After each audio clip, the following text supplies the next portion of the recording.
මම අද ඔයාලට කියලා දෙන්න හදන්නේ සාරි ජැකට් එකකට කපා ගන්න පුළුවන් ලස්සන බෝරිච්චි අතක්. සාරි ජැකට් එකකට විතරක් නෙවෙයි ගවුමකට උනත් කපා ගන්න පුළුවන්. බෝරිච්චි අත හදාගන්න මම මෙතන අරගෙන තියෙන්නේ මගේ මිනි වලට අනුව හදාගත්ත සාමාන්‍ය අතක්. මේ අත අඟල් 11ක් විතර දිගයි. ඒ කියන්නේ වැලමිටින් පොඩ්ඩක් වැලමිටින් උඩට වැලමිට ගාවට වගේ තියෙනවා. මේ වටේටම අඟල් භාග බැගින් මැහුම් වාසි එකතු කරලා තියෙනවා. මේ අත නෝමල් අත පාවිච්චි කරලා තමයි බෝරිච්චි අත අපි අද කපා ගන්න. ඒ මහගත්තු බෝරිච්චි අතක් තමයි මේ ස්ක්‍රීන් එකේ ඔයාලට පේන්න දාලා තියෙන්නේ. දැන් බලමු ඒක මේ අත අපි දැන් කපන්න යන්නේ මේ කොලේ තමයි ඉස්සලාම නිර්මාණය කරගන්නේ. කොලේක නිර්මාණය කරලා කපාගෙන ඊට පස්සේ තමයි රෙදි වල කපා ගන්නෙ. බලමු කොහොමද මේ කොලේ කපා ගන්න කියලා. ඉස්සලාම මේ අත සාමාන්‍ය අත අරගෙන අතේ යට ඉඳලා උඩට අඟල් 3මාරක වගේ ප්‍රමාණයක් ලකුණු කරගන්න. අඟල් 3මාරක.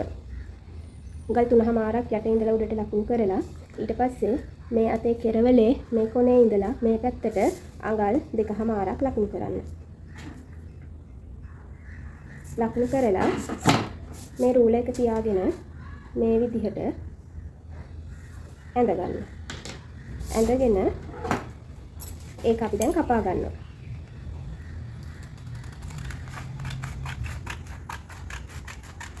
මේ විදිහට කපා ගන්නවා. මම මේ අත දෙකට නවලා තියාගෙන හිටියේ.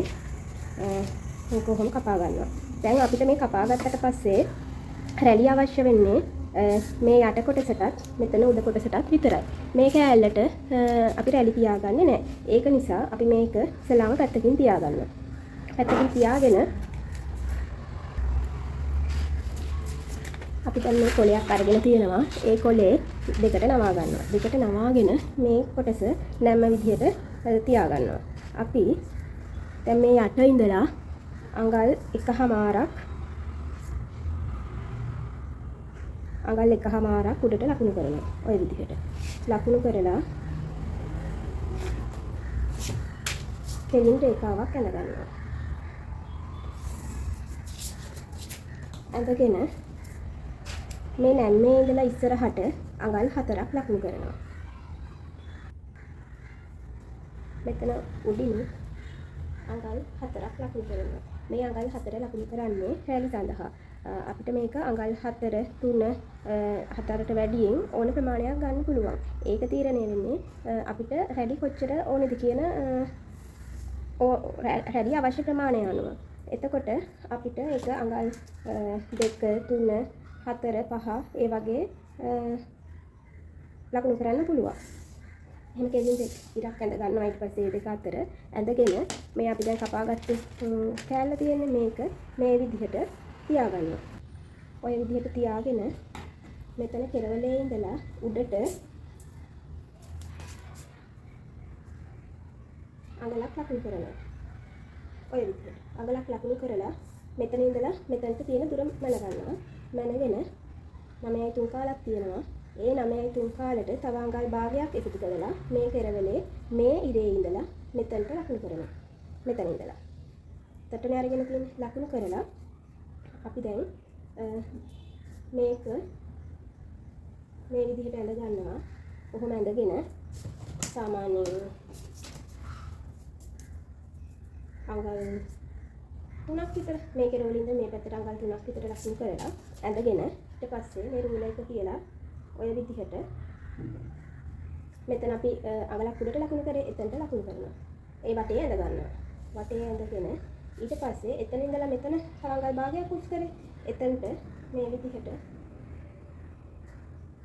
එතනත් ඔය විදිහට ඇඳ ගන්නවා. ඇඳගෙන මෙතන කෙරවල ඉඳලා මේ පැත්තට අඟල් භාගයක් ලකුණු කරනවා. ඒ අඟල් භාගය ලකුණු කරන්නේ අපි යට මහම් වාසි තියලා නැහැනේ. ඒ හින්දා තමයි මෙතන ඉඳලා මේ පැත්තට අඟල් භාගයක් මහම් වාසි වලට තියාගන්නේ. කොහොම තියලා නැවතත් මේ රූල් එක අරගෙන මේ මෙතන ලකුණු කරපු අඟල් භාගයේ ඉඳලා මේකට අයින් කරගන්නවා. අයින් කරගෙන මෙතන කෙරවලේ ඉඳලා අපි රූල් එක ඔය විදිහට තියාගන්නවා.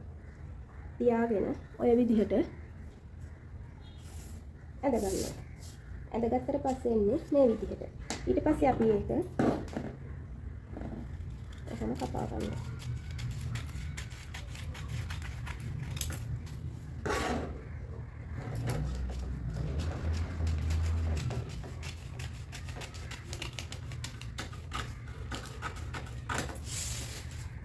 ඔය විදිහට කපා ගන්න. කපා ගත්තට පස්සේ මේ විදිහට තමයි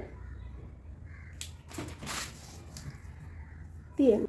මේ තියෙන්නේ කපා ගත්තට පස්සේ දැන් අපි රැලි කරගන්නේ මෙතන ওই විදිහට උඩිනුත් අත මුදුනෙන් ওই විදිහට රැලි කරගන්නවා. යටිනුත් ওই විදිහට මේ යට ටික රැලි කරගන්නවා. අපි මේක දැන් රැලි ටික හදා ගන්න ඕනේ මේ කොටසේ. දැන් මේ කපලා අයින් කරානේ මුලින්ම. මේ කොටසට අඟල් භාගයක් එකතු කරගන්න ඕනේ මෙහුම් වාසි සඳහා. අඟල් භාගයක් මෙහුම් වාසි සඳහා එකතු කරගෙන මේක ওই විදිහට තියාගෙන මේ ටික රැලි කරගන්න. රැලි කරගන්න මේ වටේට ඇති වෙන ප්‍රමාණයට මේ ටික රැලි කරලා අපි හදාගෙන බලන්න ඕනේ කොච්චරක් රැලි වලට යනවද කියලා. ওই විදිහට මේ යට කොටස මේකට ඇල්ලෙනවා. මෙතනින් උඩිනුත් රැලි කරගන්න. ඊට පස්සේ තියෙන්නේ ඔය ස්ක්‍රීන් එකේ දාලා තියෙන විදිහේ ලස්සන අතක් තමයි හදාගන්න පුළුවන් වෙන්නේ.